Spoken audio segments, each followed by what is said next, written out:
नमस्ते बच्चों। जितने भी 8वीं बोर्ड दिए थे सभी बच्चों को बहुत बहुत बधाइयाँ। 8वीं क्लास का परीक्षाफल काफी अच्छा रहा। रेखा गणित का तीसरा एपिसोड आज हम शुरू कर रहे हैं।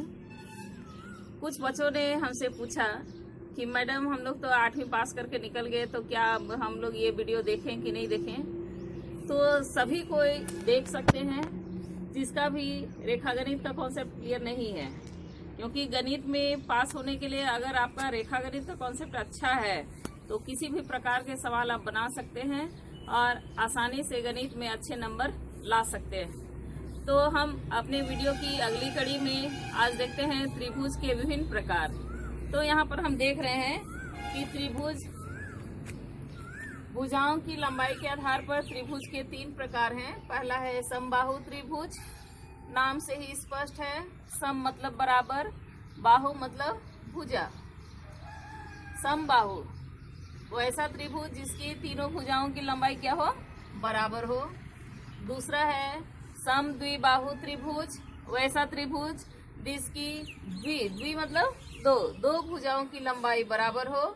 और तीसरा है विषम बाहु त्रिभुज, वैसा त्रिभुज जिसकी तीनों भुजाओं की लंबाई अलग अलग होती है। अब इस कड़ी में आगे हम देखेंगे कि समबाहु त्रिभुज का निर्माण हम कैसे करेंगे।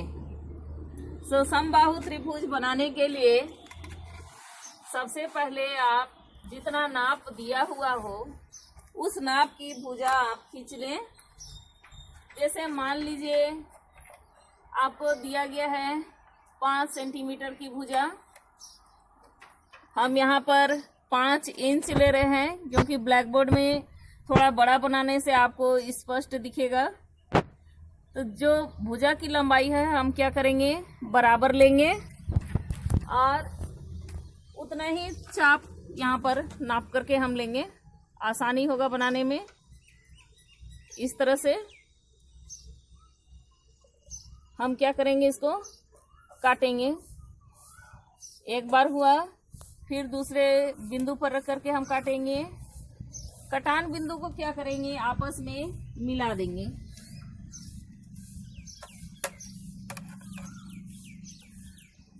इस तरह से हम इसको मिला देंगे।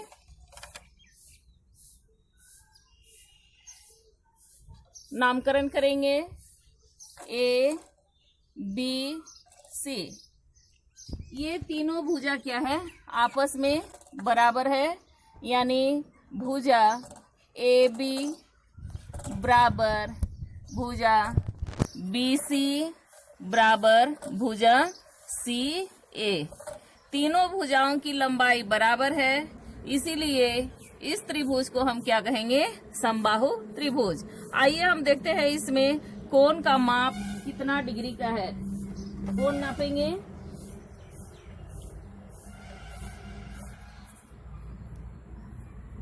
यहाँ पर देखिए ये जो हमारी रेखा है 60 डिग्री, तो कोण A कितना डिग्री हुआ, 60 डिग्री। अब हम कोण B को नापते हैं। कोण B को नापने के लिए बहुत बच्चे इसमें गलत करते हैं, कोई इधर से नापते हैं तो गलत आ जाता है। तो जो रेखा हमारी जा रही है, आप ध्यान दीजिए कि 0 कहाँ पर पड़ता है, उसी से काउंट कीजिए। यहाँ पर देखिए यहाँ आ रहा है 60 डिग्री, यानी B भी हमारा कितना है, 60 डिग्री का है। अब हम C को किस प्रकार से नापेंगे। C को नापने के लिए हम क्या करेंगे, यहाँ पर हम लेंगे, बिंदु पर रखेंगे और इस लाइन को हम ले रहे हैं, तो नीचे वाले को 0 को लेंगे। कितना आया हमारा, 60 डिग्री। तो C भी है 60 डिग्री। कहने का मतलब है कि समबाहु त्रिभुज, नाम से ही स्पष्ट है। सम मतलब बराबर, बाहु मतलब भुजा। हम क्या देखे कि तीनों भुजा AB बराबर BC बराबर CA, AB बराबर BC बराबर CA, तीनों भुजाओं की लंबाई बराबर है, तो तीनों कोण का मान भी कैसा होगा, बराबर होगा। अब प्रत्येक कोण का मान कितना है, 60 डिग्री है। हमने अपने पहले वीडियो में देखा था कि अगर त्रिभुज है तो त्रिभुज में कितने कोण होते हैं, 3 कोण होते हैं, और तीनों कोणों का योगफल कितना होता है, 180 डिग्री। यहाँ हम तीनों को जोड़ेंगे, 60 डिग्री 60 डिग्री प्लस 60 डिग्री, तीनों का योगफल कितना आएगा? 180 डिग्री। यानी समबाहु त्रिभुज में प्रत्येक कोण न्यून कोण होगा और प्रत्येक का मान 60 डिग्री होगा। तो ये त्रिभुज कैसा त्रिभुज है? न्यून कोण त्रिभुज है। कोण के आधार पर भी त्रिभुज को 3 भागों में बांटा गया है, जिसमें सबसे पहले आता है न्यून कोण त्रिभुज। इस त्रिभुज में तीनों कोण कैसा होगा? न्यून कोण होगा। तो इस समबाहु त्रिभुज में यह गुण साफ साफ दिखता है, 90 डिग्री से कम 60 डिग्री है, यानी कैसा है ये? न्यून कोण त्रिभुज। अगला हम देखेंगे समद्विबाहु त्रिभुज।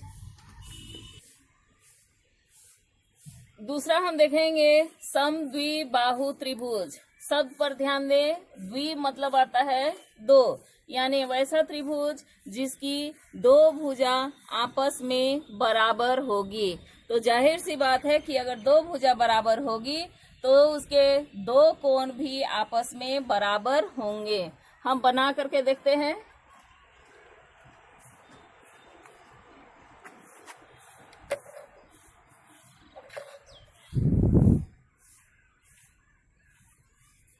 हम यहां से लेंगे पहले की तरह, पहले भुजा खींच लेते हैं 5 सेंटीमीटर,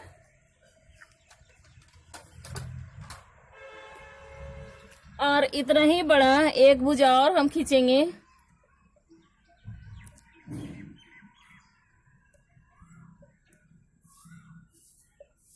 हम कैसा बना रहे हैं? समद्विबाहु त्रिभुज। तो 2 भुजाओं की लंबाई हमारी बराबर हो गई। अगली भुजा हम यहां से नाप लेते हैं स्केल से।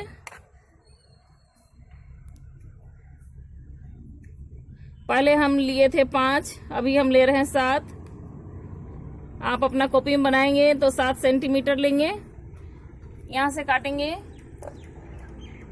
7 सेंटीमीटर। इसको थोड़ा बड़ा करते हैं।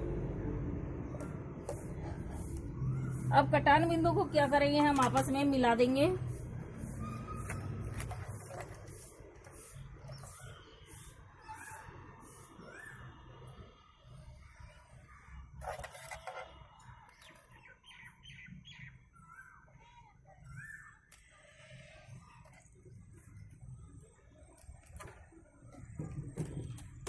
नाम देंगे हम A, B, C। यहाँ पर हमारी ये दोनों भुजा जो है बराबर है, यानी त्रिभुज ABC में अगर हम इसके पूरे विस्तार से लिखें तो त्रिभुज का इस तरह से संकेत देंगे। त्रिभुज ABC में भुजा AB बराबर भुजा BC। ध्यान देना है कि बराबर भुजाओं के सामने का कोण भी बराबर होता है, यानी ये दोनों भुजाएं बराबर हैं तो इनके आमने सामने का कोण BC के सामने का कोण हुआ कोण A, और भुजा AB के सामने का कोण हुआ C, यानी कोण A बराबर कोण C। कारण क्या है? बराबर भुजाओं, जिसकी भुजाएं बराबर है उसके आमने सामने के कोण भी बराबर होते हैं। कारण हम देंगे बराबर भुजाओं के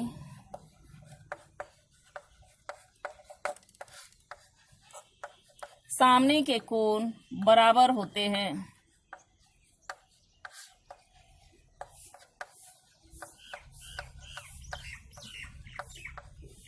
बराबर होते हैं।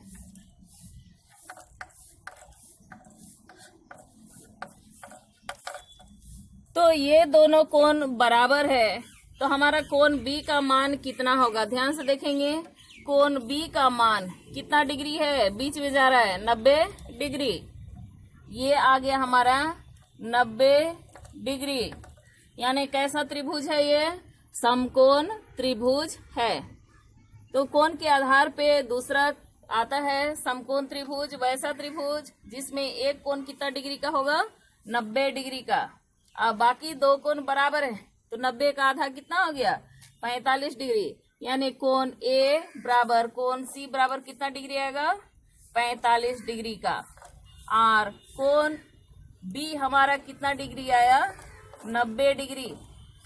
अब जोड़ करके देखो, तीनों कोणों का योग 180 आता है कि नहीं आता है। तीनों कोणों का हम योग जोड़ेंगे।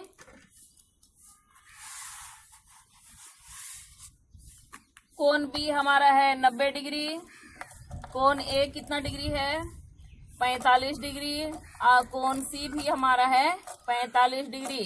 तीनों को जोड़ेंगे तो कितना आएगा, 180 डिग्री। कहने का मतलब है कि अगर किसी त्रिभुज का एक कोण समकोण हो तो बाकी कोण कैसे होंगे, न्यून कोण होंगे और आपस में बराबर भी होंगे।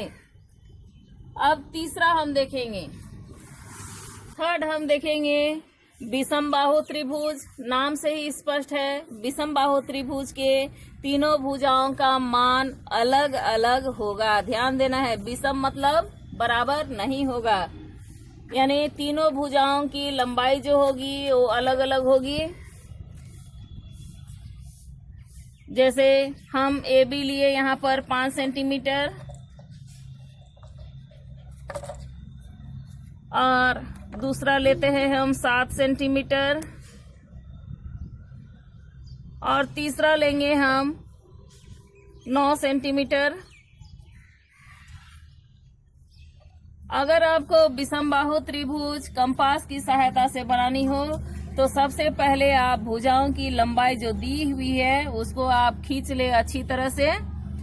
तो हमने ये देखा था आपका BC 7 सेंटीमीटर और AC हमारा था 9 सेंटीमीटर। तो इस प्रकार से स्केल की सहायता से 3 लाइन आप पहले खींच ले और इसमें चाप को रख करके नाप ले।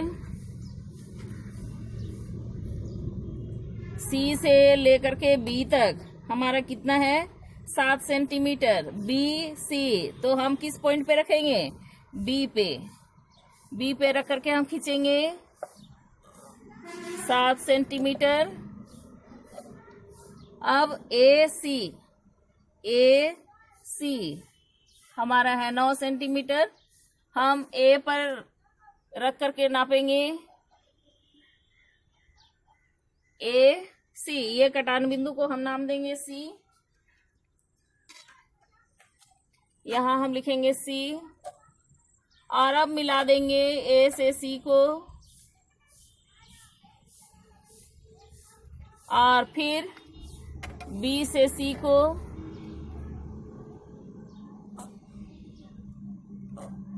BC हमारा कितना था, 7 सेंटीमीटर लिख दीजिए, 7 सेंटीमीटर और हमारा AC था 9 सेंटीमीटर। तो इस तरह से कंपास की सहायता से आप विषम बाहु त्रिभुज बना सकते हैं।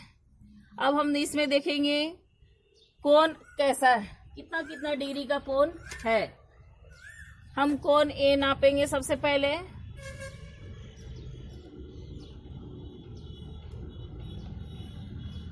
कोण A हमारा देखिए कितना आ रहा है, 50 और 5 55 डिग्री। B देखें, यहाँ पर हम देखें कोण A हमारा कितना है, 55 डिग्री। कोण B हम नापेंगे, यहाँ पर ध्यान से देखेंगे हमारा ये लाइन जा रहा है, कितना गया, 90, 91 और 1 92। लाइन यहाँ है तो इधर से ही 0 काउंट करेंगे तो ये हमारा आ गया 92 डिग्री। अब कोण C हम नापेंगे, कोण C कितना डिग्री होता है, यहाँ पर रखेंगे पॉइंट और फिर हम इधर से नापेंगे 0, 10, 20, 30, 31, 32, 33। ये आ गया हमारा 33 डिग्री। अब हम ऐड करके देखेंगे क्या हमारा 180 आता है कि नहीं आता है। तो कोण A प्लस कोण B प्लस कोण C, A हमारा कितना है, 55 डिग्री कोण बी आया हमारा 92 डिग्री, कोण सी आया है कितना 33 डिग्री। जोड़ करके देखते हैं, 3 और 2 5 और 5 10, हासिल बचा था 1, 3 और 1 4 और 9 13 और 5 18, 180 डिग्री। हमने क्या देखा कि विषम बाहु त्रिभुज में तीनों भुजाओं की लंबाई अलग अलग है, तो कोण का मान भी अलग अलग होगा। एक कोण हम यहाँ पर देख रहे हैं, कोण बी हमारा आया 92 डिग्री, 90 से ज्यादा है, तो कैसा कोण कहलाया? अधिक कोण। सवाल पूछा जाता है, क्या किसी भी त्रिभुज में 2 अधिक कोण हो सकते हैं? 2 अधिक कोण हो सकता है कि नहीं? नहीं हो सकता। किसी भी त्रिभुज में ज्यादा से ज्यादा कितना अधिक कोण होगा? 1 अधिक कोण होगा, बाकी 2 कैसे होंगे? न्यून कोण होंगे। तो हम इसको कैसा त्रिभुज बोलेंगे? अधिक कोण त्रिभुज। अधिक कोण त्रिभुज।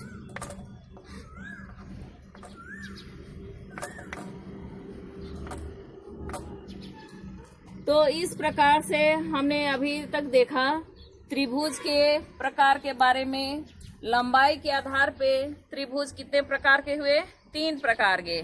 पहला हुआ समबाहु त्रिभुज, वैसा त्रिभुज जिसमें तीनों भुजाओं की लंबाई बराबर हुई। लंबाई बराबर होगी तो कोण का मान भी बराबर होगा। कितना डिग्री हुआ? 60 डिग्री। प्रत्येक कोण का मान हुआ 60 डिग्री का। दूसरा हमने देखा समद्विबाहु त्रिभुज, जिसमें हमने देखा कि 2 भुजाओं की लंबाई बराबर है, तो 2 कोण भी बराबर होंगे। और कैसा एक कोण था? समकोण था, यानी 90 डिग्री का था। तो बाकी शेष कोण कितने कितने डिग्री हुए? 45 डिग्री के हुए। तीसरा हमने देखा विषमबाहु त्रिभुज, तीनों भुजाओं की लंबाई अलग अलग है, तो कोण का मान भी अलग अलग होगा। तो ये था लंबाई के आधार पे। आगे हम देखेंगे इसी में कोण के आधार पे त्रिभुज का वर्गीकरण। ऐसे हम इसको देख चुके हैं, लेकिन अलग से एक बार फिर से देखते हैं। कोण के आधार पे त्रिभुज के प्रकार।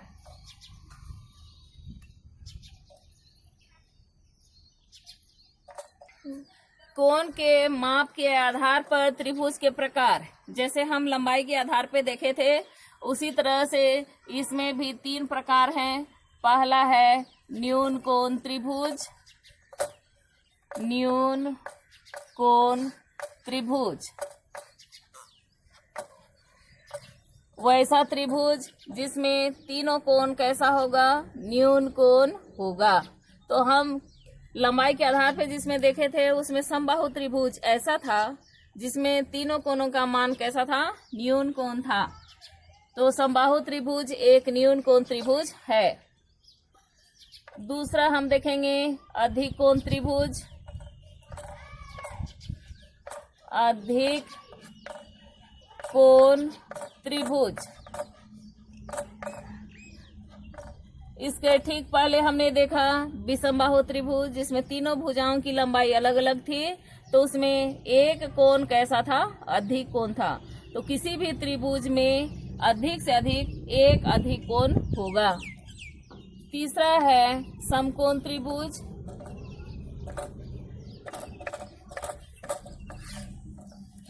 वैसा त्रिभुज जिसमें एक कोण का मान कितना होगा? 90 डिग्री का होगा। यदि 90 डिग्री मान है तो वह समकोण त्रिभुज कहलाएगा, और शेष 2 कोणों का मान होगा 45 डिग्री का। तो कौन सा त्रिभुज था जो समकोण त्रिभुज था? समद्विबाहु त्रिभुज। आगे हम देखेंगे कुछ सवाल, आप जरूर हल करेंगे। जैसे इसमें हाँ या ना में उत्तर देना है। क्या किसी त्रिभुज के 2 समकोण हो सकते हैं? अभी तक हमने देखा, उसमें क्या देखा आपने? ज्यादा से ज्यादा कितना हो सकता है? एक समकोण हो सकता है, यानी किसी भी त्रिभुज में 2 समकोण नहीं हो सकता। दूसरा सवाल है, क्या किसी त्रिभुज के 2 अधिक कोण हो सकते हैं? हाँ या ना? नहीं हो सकते हैं। क्या किसी त्रिभुज के 2 न्यून कोण हो सकते हैं? बिल्कुल हो सकते हैं। क्या किसी त्रिभुज के सभी कोण 70 डिग्री से अधिक हो सकते हैं? नहीं हो सकते हैं, क्योंकि तीनों कोणों का योग कितना होता है? 180 डिग्री। क्या किसी त्रिभुज के सभी कोण 60 डिग्री से कम हो सकते हैं? सभी कोण 60 डिग्री से कम नहीं हो सकते। अगर होंगे तो वो त्रिभुज नहीं कहलाएगा, क्योंकि त्रिभुज का एक सबसे महत्वपूर्ण गुण है कि तीनों कोणों का योग कितना होता है? 180 डिग्री का। तो इसी तरह से आप बाकी प्रश्नों को भी हल कर सकते हैं। अगले वीडियो में हम देखेंगे त्रिभुज संबंधित प्रश्न कैसे हम हल करें। तब तक के लिए आपको सभी को बहुत बहुत फिर से बधाइयाँ, जो भी 8वीं क्लास में अच्छे से सफलता पाए हैं। आगे भी आप वीडियो देखते रहे। सभी बच्चे इस वीडियो को देख सकते हैं। धन्यवाद।